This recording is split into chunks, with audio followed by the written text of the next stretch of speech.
നമസ്കാരം. തീർത്ഥയാത്ര എന്ന എൻ്റെ യൂട്യൂബ് ചാനലിലേക്ക് ഏവർക്കും ഹൃദ്യമായ സ്വാഗതം. ഇന്നിപ്പോൾ ഞാൻ മൂകാംബിക ക്ഷേത്രത്തിന് മുൻപിലാണ്. മൂകാംബിക ക്ഷേത്രത്തിൽ കയറി തൊഴുത് ഇറങ്ങിയിട്ടുണ്ട്. ക്ഷേത്രത്തിലെ കാഴ്ചകളും മറ്റും നിങ്ങൾക്ക് വീഡിയോയിലൂടെ കാണാം. ഇപ്പോൾ അവിടെ എഴുന്നള്ളത്തിനുള്ള സമയമാണ്. ജസ്റ്റ് അത് ഒരുക്കങ്ങളൊക്കെ നടന്നുകൊണ്ടിരിക്കുകയാണ്. രാവിലത്തെ പ്രഭാത ഭക്ഷണം ഒന്ന് കഴിച്ചിട്ട് വീണ്ടും ആ എഴുന്നള്ളത്ത് പരിക്രമ കാണാം. ദർശനത്തിനുള്ള ക്യൂ ഇവിടെ നിന്ന് മുതലേ ആരംഭിച്ച ആളുകൾ കയറുന്നുണ്ട്. നമ്മളിവിടെ ഒരു ഭക്ഷണശാലയിലേക്ക് പോവുകയാണ്.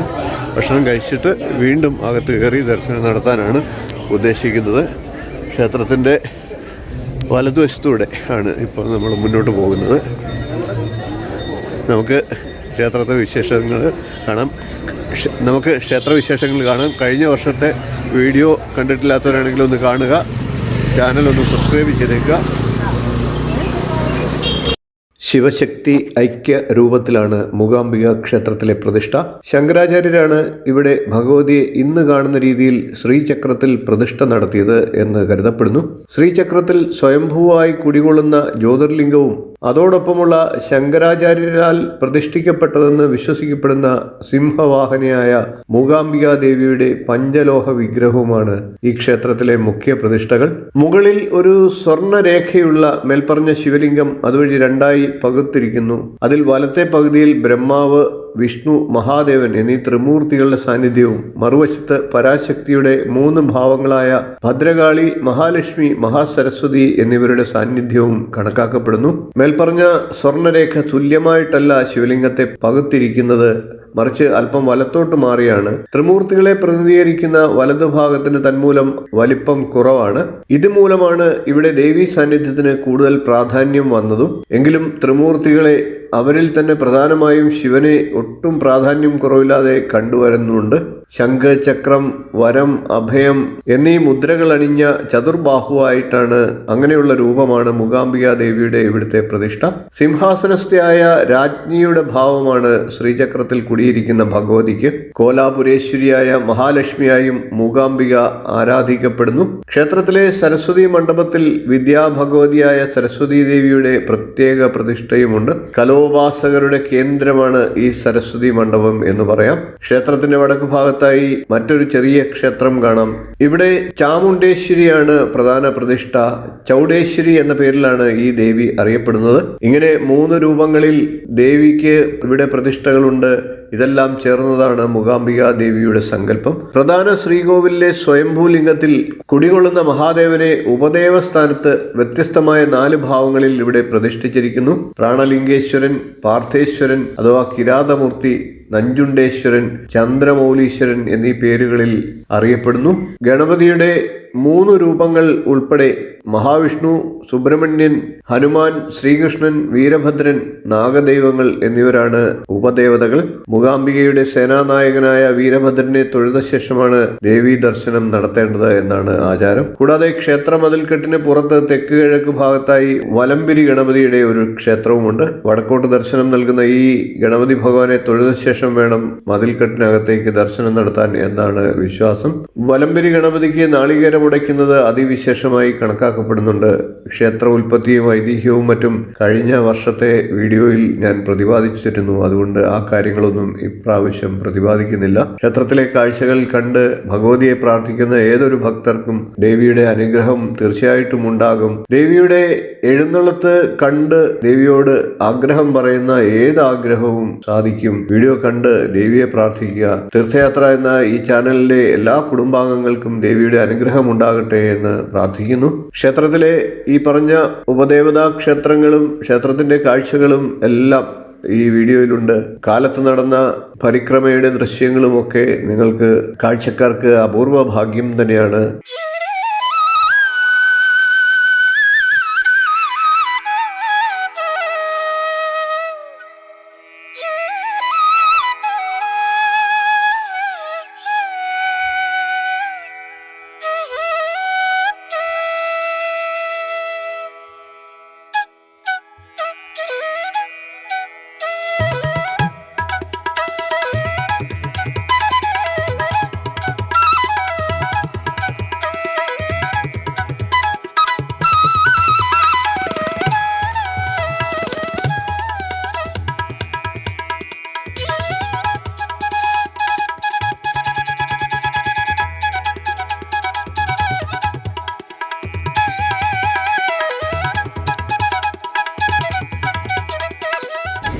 ക്ഷേത്രത്തിൻ്റെ പുറകുവശത്ത് വലതുവശത്തായിട്ട് ഒരു ഹോട്ടലുണ്ട്, മഹാലക്ഷ്മി റെസിഡൻസി. അവിടെ നല്ല കേരളീയ ഭക്ഷണങ്ങൾ കിട്ടുന്നുണ്ട്. പുട്ടും കടലക്കറിയും 45 രൂപ. നിങ്ങൾ ഈ ബോർഡിൽ തരാം, 45 രൂപ. കഴിഞ്ഞ വർഷം നമ്മൾ ഇവിടെ വന്ന് ഭക്ഷണം കഴിച്ചിരുന്നു. നല്ല പുട്ടും കടലക്കറിയുമായിരുന്നു, നല്ല സോഫ്റ്റ് പുട്ടായിരുന്നു. അപ്പം എന്തായാലും മഹാലക്ഷ്മി വെജിറ്റേറിയൻ റെസ്റ്റോറൻറ്റിൽ ഭക്ഷണം കഴിക്കാനായിട്ട് കയറുകയാണ്. നല്ല ആംബിയൻസാണ്. ഇവിടെ വരുമ്പോൾ ഇവിടെ ഒന്ന് കയറുക. പുട്ടും കടലക്കറിയും പുട്ടിൻ്റെ കൂടെ ചമ്മന്തിയും കൂടെ കഴിച്ചിട്ടുണ്ടോ? ഇവിടുത്തെ നല്ല സോഫ്റ്റ് പുട്ടാണ്. ഇതാണ് ചമ്മന്തി വേണമെങ്കിൽ ചമ്മന്തി ഒഴിക്കാം, കടലക്കറി ഒഴിക്കാം. നല്ല സോഫ്റ്റ് പുട്ടാണ്. ഇവിടുത്തെ പുട്ടും ചമ്മന്തിയും കടലക്കറിയും ഒന്ന് ട്രൈ ചെയ്ത് നോക്കുക.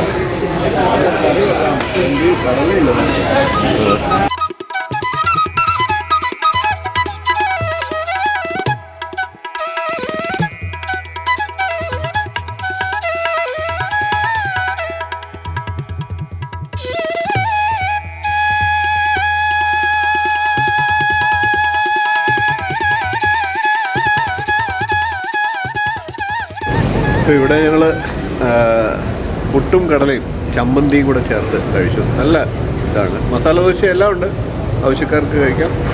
പുട്ടും കടലയ്ക്ക് 45 രൂപയാണ്. ഒരെണ്ണമോ രണ്ടെണ്ണമോ ഒക്കെ കഴിക്കാം. സാധാരണ ഒരെണ്ണം കഴിച്ചാൽ തന്നെ നമുക്ക് അത്യാവശ്യമുള്ള ഫുഡ് കിട്ടും. ഹെവി ആയിട്ട് കഴിക്കണമെങ്കിൽ ഒരു പുട്ടും കൂടെ ഓർഡർ ചെയ്താൽ മതി. അല്ലെങ്കിൽ മസാല ദോശ, പൂരി എല്ലാ സാധനവും ഉണ്ട്. നല്ല ഹൈജീനിക്കായിട്ടുള്ള, നല്ല വൃത്തിയുള്ള, എന്നാൽ വലിയ ചാർജ് ഇല്ലാത്ത ഒരു കടയാണ്. ഇവിടെ ഒന്ന് ട്രൈ ചെയ്ത് നോക്കുക. ഇവിടെ ധാരാളം വെജിറ്റേറിയൻ ഹോട്ടലുകളുണ്ട്. ഞങ്ങൾ സ്ഥിരമായിട്ട് ഇതിലാണ് കയറുന്നത്. എല്ലാ വർഷവും വരാറുണ്ട്. എല്ലാ വർഷവും വരുമ്പോൾ ഇതേ സമയത്താണ് വരുന്നത്. ഇന്ന് ദാസേട്ടൻ്റെ ജന്മദിനമാണ്. പണ്ടൊക്കെ ഞങ്ങൾ വരുമ്പോൾ ദാസേട്ടൻ ഇവിടെ ഉണ്ടാകും. അങ്ങനെ കച്ചേരിയും ദാസേട്ടൻ്റെ കച്ചേരിയും ഒക്കെ ഉണ്ടാവും. അതൊക്കെ കാണാനായിട്ടാണ് വന്നുകൊണ്ടിരുന്നത്. ഇപ്പോൾ ദാസേട്ടൻ ആരോഗ്യസ്ഥിതി മോശമായതുകൊണ്ട് അദ്ദേഹം കൊറോണയ്ക്ക് ശേഷം വരുന്നില്ല. കൊറോണയ്ക്ക് മുമ്പ് വരെ എല്ലാ വർഷവും അദ്ദേഹം വരുമായിരുന്നു. കാഞ്ഞങ്ങാട് രാമേന്ദ്രൻ ചേട്ടൻ്റെ അദ്ദേഹത്തിൻ്റെ നേതൃത്വത്തിൽ കലാകാരന്മാരുടെ ഒരു സംഗീത അവതരണം എല്ലാം ഉണ്ട്. അതിപ്പം ആരംഭിച്ചു കഴിഞ്ഞു. എന്തായാലും അത് കാണാനും ഒക്കെ ആയിട്ടാണ് ഞങ്ങൾ എല്ലാ വർഷവും വന്നുകൊണ്ടിരുന്നത്. ഇപ്പോൾ ദാസേട്ടൻ ഇല്ലാത്തതിൻ്റെ ഒരു മിസ്സിംഗ് ഉണ്ട്. എന്നിരുന്നാലും അമ്മയെ കണ്ട് ദർശനം നടത്തി ഈ ഒരു ദിവസം ഇവിടെ വരാൻ കഴിയുന്നത് വളരെ വിശേഷമാണ്, വളരെ ഭാഗ്യം ആണ് എന്ന് കരുതുന്നു. Mahalakshmi vegetarian restaurant. ഇവിടെ ഹോട്ടലും ഉണ്ട്, റൂമും ഒക്കെ ഉണ്ട്. ഇവിടുന്ന് ഞങ്ങൾ ഭക്ഷണം കഴിച്ചിട്ട് വീണ്ടും അകത്തേക്ക് കയറാൻ പോവാണ്. നമ്മളുടെ അതായത് എഴുന്നള്ളത്ത്, ഇവിടുത്തെ ഭാഷയിൽ പറഞ്ഞാൽ പരിക്രമ എന്ന് പറഞ്ഞ ദേവിയുടെ വിഗ്രഹം രഥത്തിലും പിന്നെ പല്ലക്കിലുമൊക്കെ എടുത്തുകൊണ്ട് ക്ഷേത്രത്തെ വലം ചെയ്യുന്ന ഇതാണ്. ഇപ്പോൾ കച്ചേരി ആരംഭിച്ചു. പരിക്രമയും കൂടെ കണ്ടിട്ട് വീണ്ടും അവിടെ നിന്ന് നേരെ കുടജാദ്രിയിലേക്ക് പോകാനാണ് ഈ വർഷത്തെ പ്ലാന്. അപ്പോൾ എന്തായാലും കുടജാദ്രി ദൃശ്യങ്ങളൊക്കെ ഉണ്ട്. നമുക്ക് അത് പ്രത്യേക ഒരു വീഡിയോയിൽ കാണിക്കാം. നമുക്ക് തുടർന്ന് മുന്നോട്ട് പോകാം.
കഴിഞ്ഞ വർഷത്തെ വീഡിയോയിൽ രാത്രിയിലുള്ള ഘോഷയാത്ര, അതായത് പരിക്രമയുടെ ദൃശ്യങ്ങൾ കാട്ടിയിരുന്നു. ദേവി രഥത്തിൽ വലം വയ്ക്കുന്നത് കാണുന്നത് തന്നെ ഭക്തർക്ക് ആനന്ദ നിർവൃതിദായകമാണ്.